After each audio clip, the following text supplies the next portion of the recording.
Ini ya, sekarang tantangan kita, udah kita dapat tuh tadi info-infonya dan sebagainya. Bagaimana kita sekarang mau mencari pelanggan kita dan mengkonversi mereka menjadi customer. Yang kita sebut dengan konversi itu apa maksudnya? Kalau kita cuma dapat data calon pelanggan aja, tapi dia nggak beli,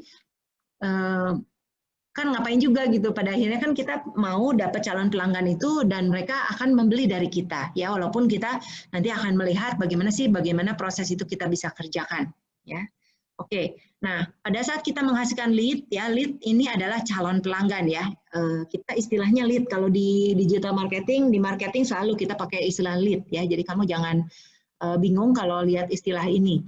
Lead itu adalah calon pelanggan, potensial market kita ya. Nah, bagaimana kita bisa mencari lead ini? Banyak upaya. Cold call. Kalau cold call itu berarti kita menjual langsung ya. Jadi to the point aja, mau nggak beli gitu ya. Nah, itu cold call.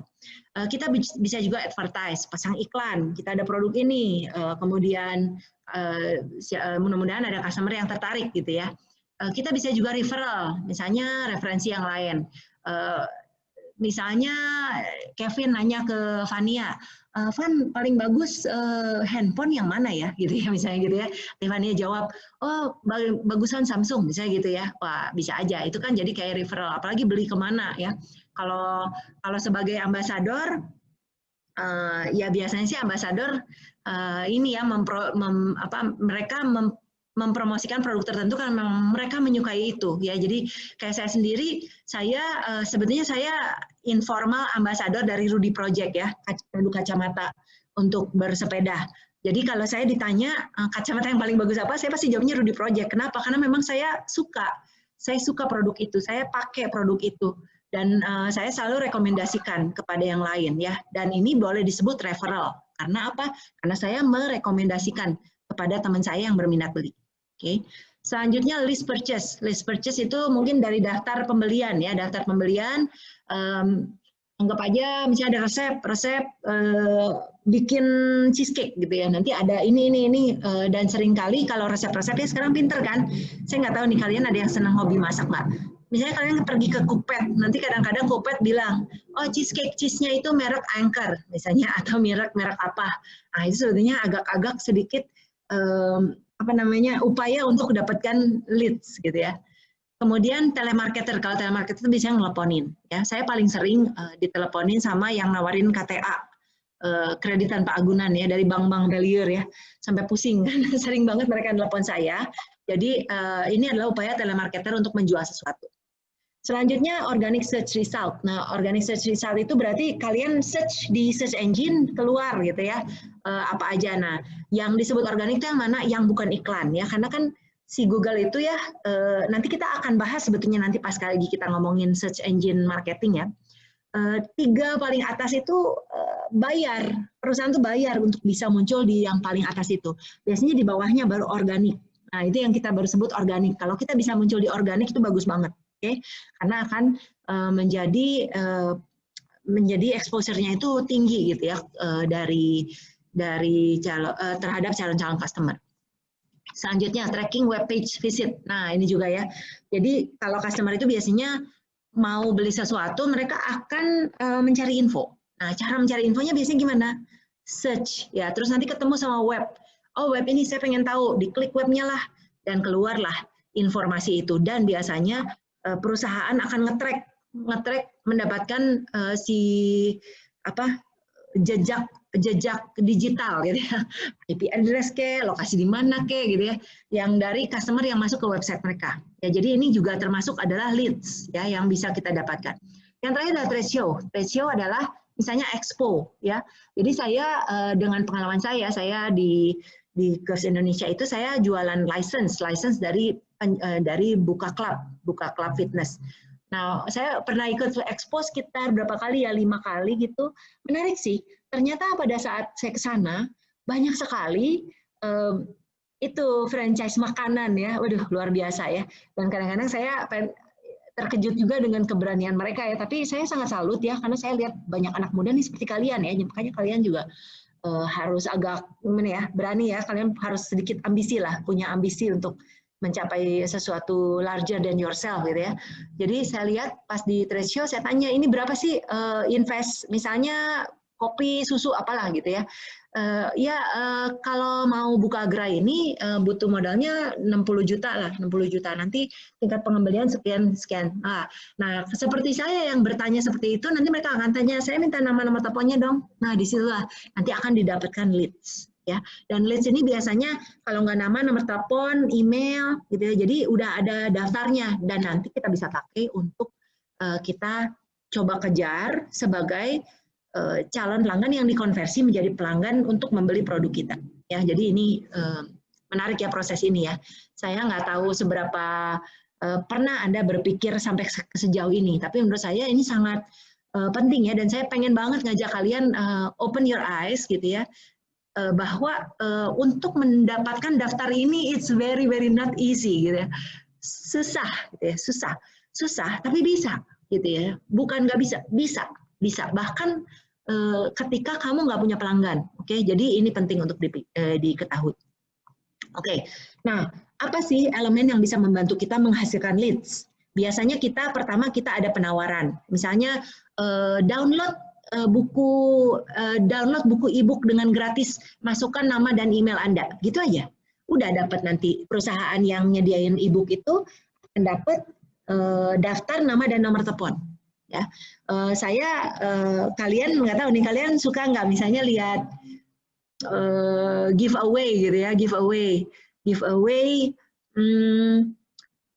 Ikuti misalnya follow ini, kemudian mention teman-teman, kemudian post di IG story misalnya gitu ya, giveaway. Biasanya itu dapat leads tuh mereka. Kenapa? Karena biasanya akan dipaksa suruh follow dan mereka juga akhirnya menjadi potensial customer kita. Kita leads yang bisa dikejar untuk itu. Ya, jadi banyak upaya ini ya, saya nggak tahu kalian sadar nggak, when you take action gitu ya, sebenarnya kalian akan menjadi leads dari perusahaan itu. Ya, oke. Yang kedua, call to action. Kalau call to action itu biasanya ada button kayak ada apa ya, bisa berupa teks, gambar atau tombol. Dan kalau kita klik bisa nanti kita sampai ke landing page ya. Nah, dan landing page ini yang berikutnya khusus berisi informasi tentang produk, tawaran, form, biasanya tuh langsung pas lagi jelek gitu ya, itu kelihatan pas klik masuk ke situs itu akan ada info usaha itu selengkap yang bisa, dan mudah-mudahan mereka juga kadang-kadang suka sediakan balik lagi call to action itu untuk orang subscribe masukin nama dan lain-lain ya. Yang terakhir form ya, form ini bisa bantu menghasilkan leads. Jadi seperti yang tadi sebenarnya market research kita yang tadi kita coba upayakan, kalau kita kerjakan pakai Google Form lalu kita post, kita akan mendapatkan daftar leads calon konsumen yang bisa menjadi calon customer kita. Ya, nah saya pengen tunjukkan ini saya sengaja ya, saya iseng, saya search aja pakai search engine, lalu keluarlah vacuum guide ya. Pas keluar gitu ternyata pop up. Nah apa nih ini? Ini adalah pop up yang muncul dari situs ini. Pastinya si HostGator. Nah, HostGator ini adalah jasa penyediaan hosting, ya, jasa penyediaan hosting. Dia langsung, we are giving out free domain. Nah, dia bilang gitu, wah menarik ya, kan buat kita tertarik kan. Terus kita langsung klik check it out. Pas udah klik check it out, keluarlah situs seperti ini. Nah, ini adalah landing page punya si HostGator. Ya, dan kita langsung lihat ya bahwa sebetulnya lengkap sekali ini landing page dia. Ya ada info hostingnya, ada plannya, dan kalau kalian perhatikan baik-baik ya, kalian lihat yang ini nih yang saya pengen kalian lihat adalah di atas nih alamat addressnya. Kenapa bukan hostgator.com? Ya, kenapa dia tulis web hosting, UTM source, bla bla bla bla? Kenapa? Karena si HostGator itu sebetulnya ngumpulin data ini. Jadi dia tuh tahu ya, kita tuh bisa sampai ke sini, ke landing page dia itu sebenarnya dari mana. Ya, nanti kalian bolehlah, kalian iseng aja browsing, cari apa ya, nanti kalian lihat ada pop up, kalian klik, perhatikan baik-baik alamat websitenya itu ternyata tidak sesederhana itu, tapi dan mereka bisa sekali menanam banyak kode ya di balik ini ya. Jadi salah satu yang bisa kita tanam contohnya Facebook Pixel. Facebook Pixel kita taruh di website kita, nanti kita bisa mendapatkan info dari si orang itu. Ya, jadi terkoleksi gitu, terkumpul data itu dan kita nanti bisa pakai loh untuk melakukan digital marketing yang benar. Ya, targeted kepada orang yang kita tuju. Oke. Nah, jadi ini saya pengen tunjukkan, saya nggak tahu kalian sadar nggak, tapi kalau belum ini saya sadarkan ya. Ternyata it's a collection of data. It's really collecting data ya.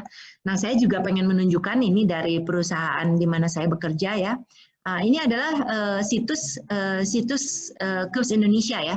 Begitu masuk sini kelihatan langsung nih infonya apa segala macam ya. Kenapa? Karena ini adalah titik pertama orang masuk, gitu ya. Dan di sini kita ada call to action button yang pink ini, book your free fitness. Kalau diklik ya keluarnya apa? Keluarlah form seperti ini. Ya, jadi Anda bisa lihat, ini kebetulan saya pilih yang bahasa Inggris, sebenarnya ada yang bahasa Indonesia. Begitu kita ini langsung, ini adalah upaya untuk mendapatkan leads. Dan kami sendiri ya dapat leads itu cukup banyak loh dari upaya ini ya, no joke ya. Dan ini langsung terkirimkan ke email kita. Dan nanti staff kami akan langsung follow up. Karena apa? Pada akhirnya untuk apa punya leads kalau kita nggak konversi menjadi customer? Kita berharap orang-orang ini akan menjadi customer kita, real customer yang benar-benar bayar dan beli jasa kita. Ya, jadi ini saya tunjukkan ya upaya-upaya di sekitar kita. Kamu nanti pas iseng-iseng browsing atau apa ya, lihat usaha apa, kamu pasti akan bisa melihat ya, oh ternyata ini upayanya gitu ya. Jadi kamu bisa dengan kritis melihat upaya digital marketing mereka. Oke. Selanjutnya ya. Nah, sekarang kita akan belajar tentang conversion rate. Di dalam digital marketing, this number is important, ya, very important. Kenapa important? Karena kita itu kalau cuman ada visitor yang mengunjungi situs kita, tapi nggak beli, sayang banget dong ya. We actually try very hard. Kita pengen banget mereka jadi customer kita, buy something, download something, purchase something. Masukkan data mereka gitu ya. Yang pasti si visitor yang cuma nge-visit itu nggak boleh, harusnya cuma visit, tapi kalau bisa benar-benar jadi lead kita dan akhirnya benar-benar jadi pelanggan kita ya. Jadi ingat ya, visitor itu jumlahnya banyak nggak menjamin website kita sukses. Pada akhirnya target yang kita ingin capai adalah konversi visitor menjadi customer kita. Dan kalau kita bisa berhasil dapat visitor aja, itu baru fase menengah ya dari sebuah target, karena kita belum selesai. Kita pengen cari uangnya dong dari bisnis ini. Dan untuk menghasilkan uang tersebut, pendapatan tersebut, ya kita harus bikin mereka beli produk kita atau jasa kita. Ya. Nah, cara menghitung conversion rate itu gimana? Conversion rate adalah jumlah pengunjung yang bertindak. Maksudnya boleh klik, registrasi, subscribe, beli, dan lain-lain, dibagi jumlah pengunjung total. Cuman visit ya, di visit doang. Gitu ya. Jadi contoh, dalam satu hari ada 100 pengunjung harian, dari mereka hanya membeli 8 produk. Dan 9 subscribe newsletter, 3 download ebook. Kalau kita totalkan 8 plus 9 plus 3, itu adalah 20 orang. Berarti conversion rate cuma 20%. Dan ini sebenarnya bagus 20%. Saya udah ngalamin conversion rate itu bisa kecil sekali ya. Jadi aku dapat 3.000 lead ya, nanti yang benar-benar beli itu paling misalnya cuma 100 gitu ya, cuma 100, bahkan cuma 50 kadang-kadang ya, itu berarti berapa persen, kecil sekali ya. But I'm happy gitu ya. Kenapa? At least dari upaya itu saya bisa mendapatkan benar-benar si customer, dan biasanya customer itu akan referensikan lagi, jadi ada referral effect gitu ya sebetulnya dari situ. Oke. Gampang lah ngitung ini ya, dan mudah-mudahan saya udah kasih contoh kalian paham ya, harusnya sih nggak susah. Oke, nah sekarang kita akan lihat ya faktor apa sih yang berpengaruh pada conversion rate ya.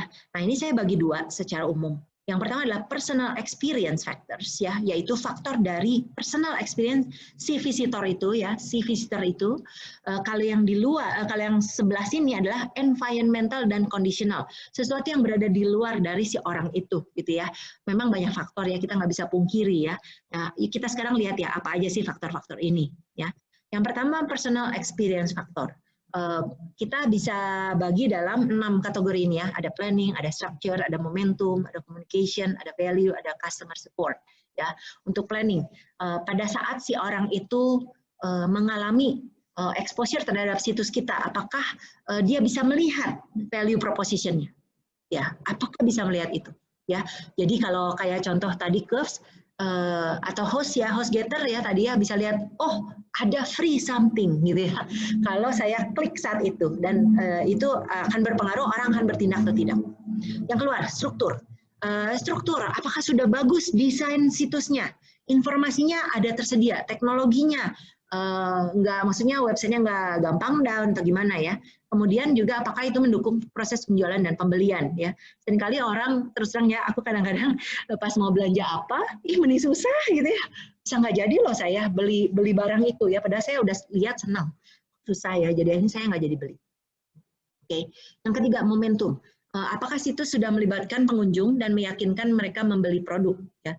Ini berarti jadi gini, kalau dalam pengalaman saya gitu ya, pengalaman nyata gitu ya, orang itu biasanya terdorong untuk melakukan sesuatu kalau ada faktor-faktor tertentu ya, misalnya waktu terbatas. Nah, jadinya kayak tadi, diskon 66% hanya selama grand opening. Nah, berarti apa tuh? Berarti cuman di minggu itu aja dan itu akan mendorong customer untuk oke, I'll buy this week. Enggak next week, enggak di other week, but this week gitu ya. Jadi kita harus manfaatkan satu momentum dan kita yang set kalau misalnya kita yang melakukan hal itu ya. Oke. Yang berikutnya communication, apakah sudah efektif mengkomunikasikan pesan tersebut ya, jelas nggak pesannya, apakah bisa dipahami oleh pengunjung gitu ya. Ya intinya mah gitulah. Dan kalau kita yang kalau saya pengalaman ya, kalau kita yang bikin kadang-kadang kita nggak bisa lihat loh itu jelas nggak. Jadi saya biasanya akan minta pendapat orang lain yang mungkin juga nggak terlalu paham tentang produk kita, terus aku bilang nih jelas nggak sih menurut kamu gitu ya. Kalau dibilang nggak jelas berarti kita harus betulin gitu ya. Jadi itu upaya yang bisa kita lakukan. Selanjutnya value, apakah sudah mengkomunikasikan nilai produk, jasa dan bisnis ya. Jadi kalau misalnya kita bisa komunikasikan, kita bisa kasih keuntungannya apa ya, kayak tadi ya HostGator misalnya. HostGator itu kalau lihat dia ada berbagai layanan yang dia sudah sediakan, nah itu sebagai value dia dengan harga yang ekonomis ya. Saya sendiri adalah pelanggan HostGator ya, karena saya pilih HostGator, dia tuh cukup mudah untuk pengaturannya dan domain bisa sampai free loh kalau misalnya kita memang bayar hosting ke dia ya. Jadi it's among good things yang value yang mereka tawarkan kepada saya sebagai customer. Oke, yang terakhir customer support ya. Kalau customer support, apakah setelah pembelian terjadi, apakah ada layanan purna jual dan cara untuk melebihi harapan konsumen. Nah, kalau misalnya iya, berarti nanti tentunya customer biasanya akan lebih loyal. Karena pada akhirnya ya, personal experience factor ini akan kembali mendorong siklus yang minggu lalu kita bahas, race ya, race dari reach, kemudian action, kemudian convert, kemudian terakhir adalah engage ya. Nah, jadi kita mau customer kita tuh melakukan melalui tahapan-tahapan itu, dan kita harus melakukan itu bahkan termasuk sampai pelayanan purna jual. Oke, nah sekarang kalau tadi internal yang dialami customer, sekarang kita lihat dari environmental dan conditional factor. Apa sih yang kita bisa, faktor apa yang ada di situ? Yang pertama adalah relevansi produk. Ya, jadi relevansi produk, kadang-kadang produk itu baru muncul kebutuhannya, orang mau beli kalau memang butuh ya. Salah satu contoh yang gila-gilaan itu yang gara-gara COVID pandemi adalah masker ya. Masker itu kan tadinya siapa sih yang beli masker kecuali kalau dia memang merasa itu very important. Sekarang semua orang beli ya. Jadi ada faktor itunya. Mungkin kalau kalian dulu koar-koar upaya digital marketingin masker gitu ya, orang tetap nggak ada yang beli dan nggak terlalu butuh. Tapi now karena relevan sekali dengan kebutuhan kita di masa pandemi COVID, akhirnya apapun yang diiklanin orang akan tinggal sekarang persaingan aja ya antar masker yang tersedia gitu ya. Make our masker to be a choice gitu ya. Intinya sih gitu. Yang kedua conversion type ya, conversion type. Ini faktor luar juga, apakah situs dibuat menjual produk, jasa, konten, atau menghasilkan leads ya. Nah ini kita tergantung bagaimana kita settingnya, bagaimana kita membuat situs tersebut sehingga kita pada akhirnya mendapatkan leads saja atau kita sampai mendapatkan customer. Nah yang terakhir adalah product buy-in dan product cycle. Nah seberapa kompleks proses penjualan dari menggunakan situs yang kita sediakan, terus apakah produk itu butuh endorsement dari orang lain. ya. Berapa besar upaya pengunjung untuk sampai terkonversi? Kadang-kadang yang kerasa susah gitu ya, orang bisa nggak jadi loh ya. Jadi kita sebetulnya pada akhirnya, walaupun ini adalah faktor di luar, kondisi di luar yang menyebabkan hal itu, dan kita harus coba atur sih. Misalnya situs kita itu terlalu banyak gambar sehingga berat. Orang masuk situ fail terus, ya akhirnya nggak jadi juga tuh. Jadi ini harus banyak pertimbangannya ya. Oleh karena itu pada akhirnya kita kombinasi dari orang-orang pengetahuan yang berbeda supaya kita bisa optimalkan upaya digital